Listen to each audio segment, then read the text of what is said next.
Sawalha had made an impression as the feisty editor in Press Gang, but she was best known to the public as the straight-laced Safi in Ab Fab, quite different to the officer Mad Lydia. Susanna Harker played Jane, the prettiest and sweetest of the Bennet girls.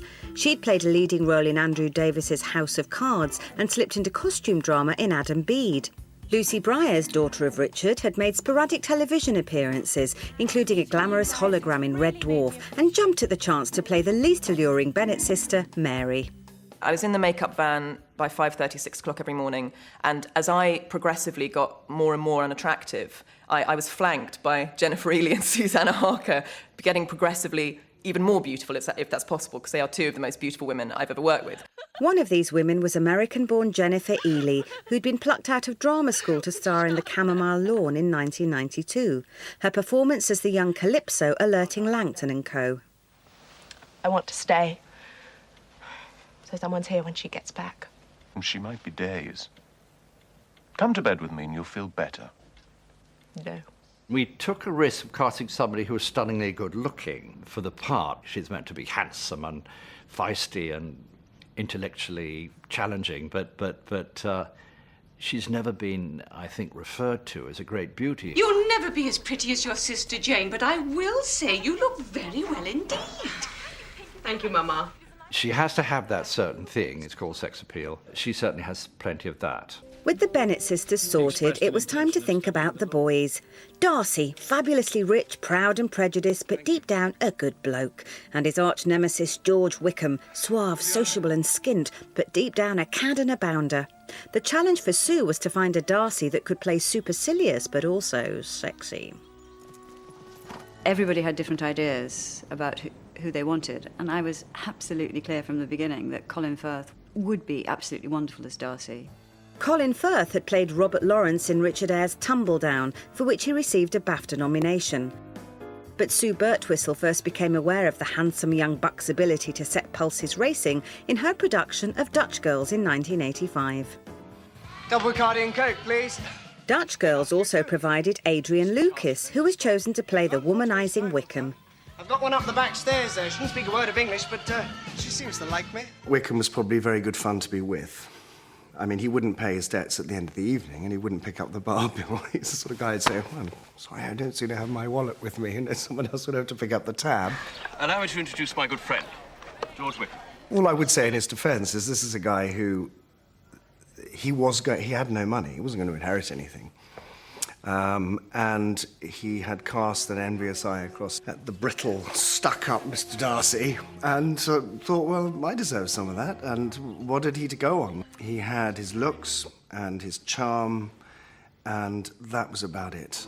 Another important male character was the sycophantic Mr. Collins, the girl's cousin who will eventually inherit Longbourn. He comes visiting in order to look over the house and to look over the girls. David Bamber had played a variety of roles, including super geek Professor Middling in Andrew Davis's A Very Peculiar Practice. You know what they say?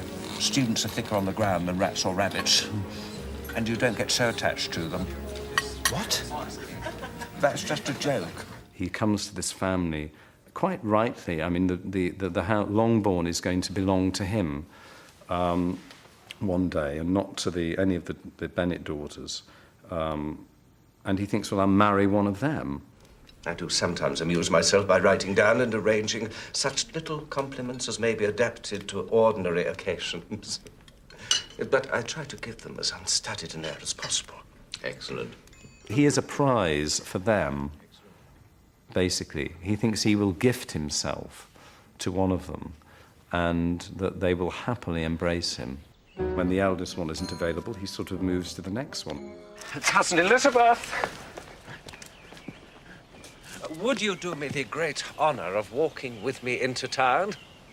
Elizabeth would be the worst possible match for him in the world. He's not yet discovered her kind of observational skill and her wit, and the fact that she's got a brain throbbing away behind the temples. We are all in uproar.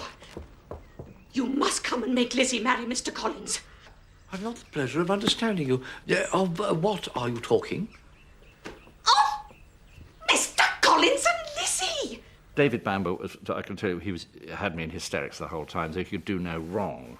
But the person who I admired the most, admired because she went out on a limb more than anybody else, was Alison Steadman. Alison Steadman was a seasoned pro who'd come to prominence as early as 1977 when she played the lead role in the darkly comic Play for Today, Abigail's Party. Just because a picture happens to be erotic, it doesn't mean it's pornographic. Shut up! Following that, she appeared in numerous TV dramas and feature films, including The Singing Detective and Shirley Valentine, before playing the girl's highly strung mother, Mrs. Bennet. Your mother will never see you again if you do not marry Mr. Collins. And I will never see you again if you do. Oh, Mr. Bennet! She's the one who fully realised what horrors were to come, and so there's plenty of excuse for her behaviour and her hysterical attitudes. It's just that it takes a very rare actress who has complete command of her comedy skills to do what she did. To give the actors' performances the very best chance, the look of this version of Pride and Prejudice would be as important as the words. This was to be a visual treat of a quality that few television productions have achieved before or since, which meant painstaking attention to period detail. If you go to a village, you have to strip out everything that's 20th century before you can start to put on the specific details. Doorknobs, everything, window frames. It was huge undertaking. Action! And to get the best performances, it's just as important to make sure your actors are happy. There was a very good atmosphere on set. Simon Langton was terrific. Not one of those ones that ball you out.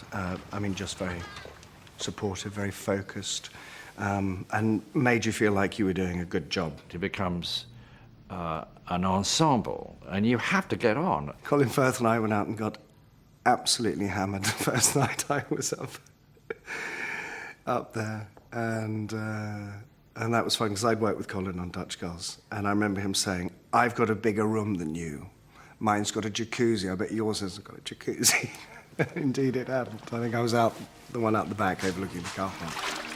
As well as dressing the sets, they had to dress their dishy male lead the right way.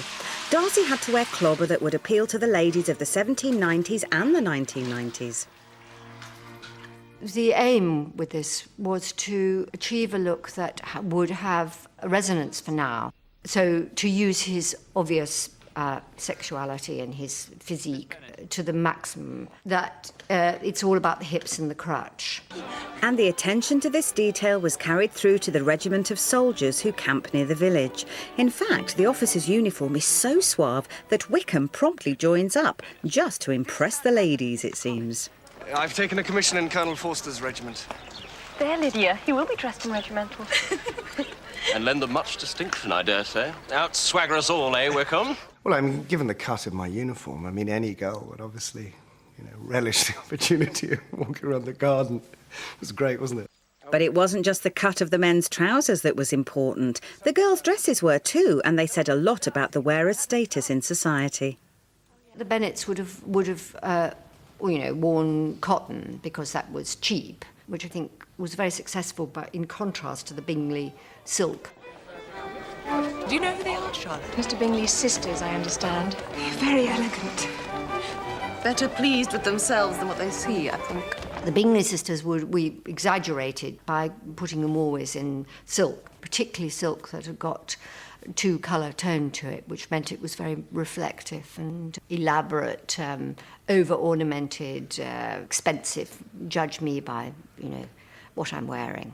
And the girls' dresses didn't just reveal their wealth. A number of the dresses were fairly low cut. It was just a matter of the design at that time. If you look at those lovely flowing dresses, you'll notice the high bosom. It does stick out. And, they do stick out. But although there was ample cleavage on display, the sex in Pride and Prejudice was implicit rather than explicit. It was what was going on underneath the costumes that was important. Can you tell me why Mr. Darcy keeps staring at me? The sexuality is a charge between the two characters.